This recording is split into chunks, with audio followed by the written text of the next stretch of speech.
Tenna the TV. He's the best Deltarune villain, and to be honest, I would say that it's not even close. Jumping right into it, I love the idea of Tenna, a Darkner that ties in so well with one of the party members, so much that I'd say he started the trend.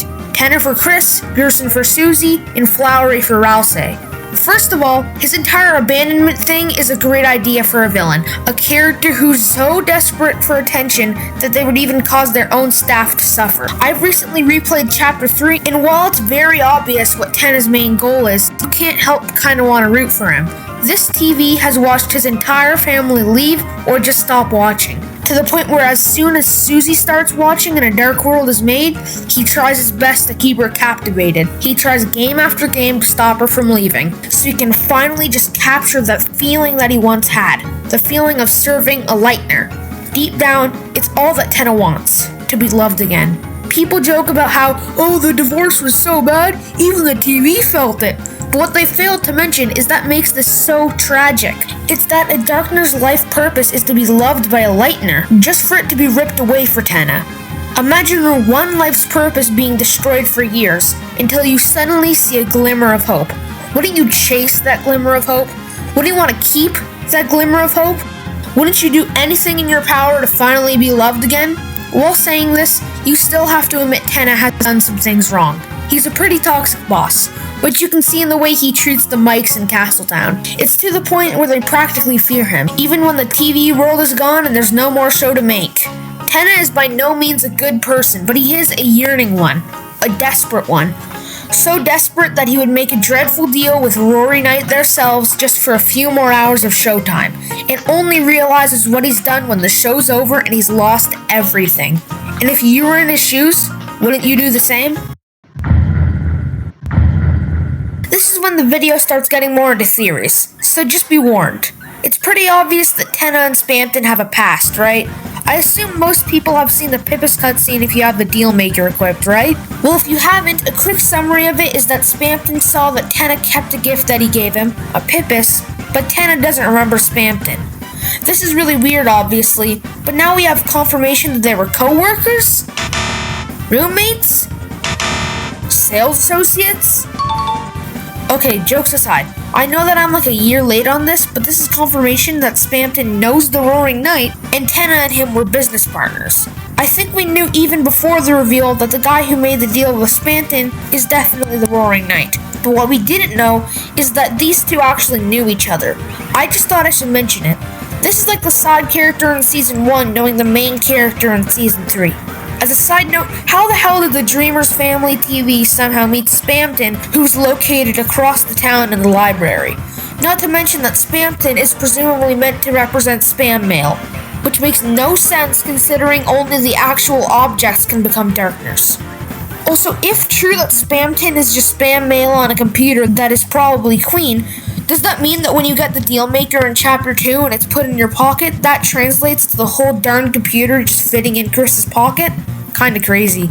But what's even crazier is how Friend ties into this whole Spamton and Tenna bromance thing. And I'll try to explain this as slowly as possible. But you know how you see Friend in the basement of Queen's Castle? You know, right before the Spamton Neo boss? Well, in the newest Chapter 5 patch, after you get Chapter 5's egg, get bitten by Friend here, and beat Pink, you get this dialogue.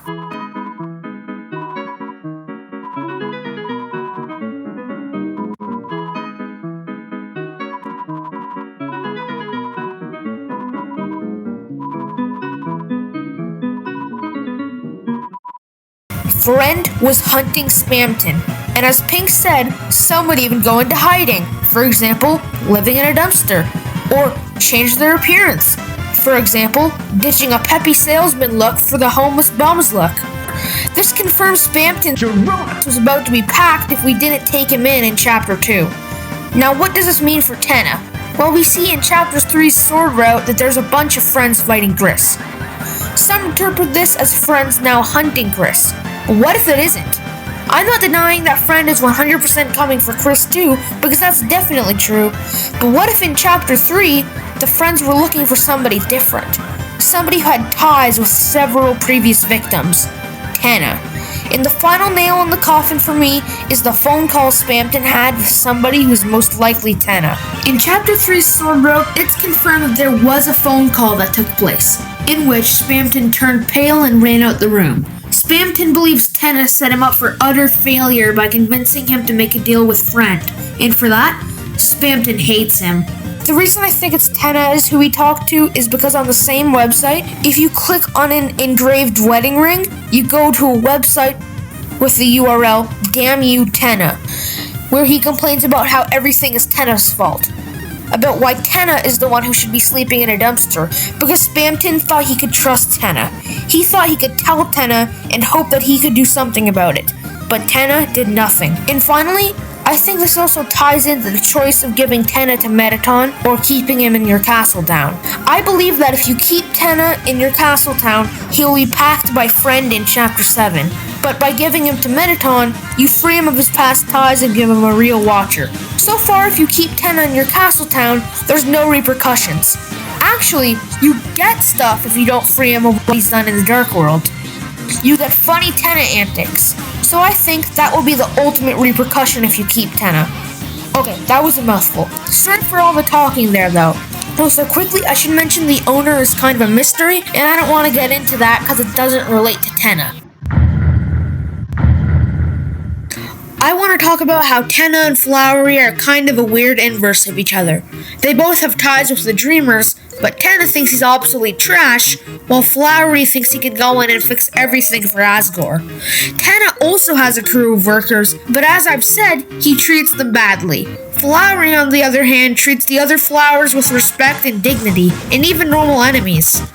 Even smaller things, like how Tenna wants the Lightners to stay, while Flowery wants nothing more but to see the Lightners go and leave Asgore alone to his paradise. It's really weird how these two characters can be so similar yet so different at the same time.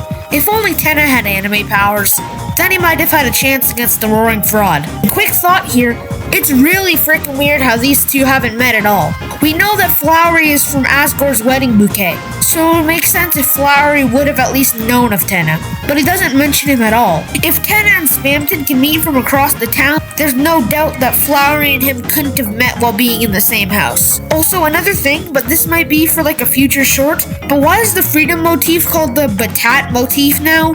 I get that I'm a year late on this, just like this video that you just watched, but on my flat screen nobody is using this name. Maybe I'm missing the joke that it's supposed to be really unnecessary? I don't know. Anyways, I want to quickly talk about the Mettaton parallels.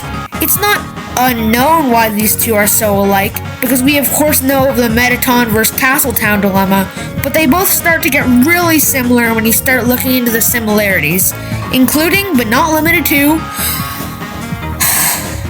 both using the same sound font, both having an interest in appeasing humans, both having weirdly sleek human features, both having metallic parts, both are hosts, both mistreat one or more of their employees in some way, both have items named after them, both have banger battle themes, both have their own motifs, both of those motifs work into the aforementioned battle themes, and both end up being destroyed at the end of their area/chapter, but end up fine in the grand scheme of things. That is a mouthful, and I think I've hammered my point home good enough. Anyway, I'm gonna end the video. Honestly, I had a lot of fun making this video, and I got many ideas where that came from. I don't usually like to make my videos that long, because if I make a video longer than 15 minutes on a video that could be done in 10, what's the point in it?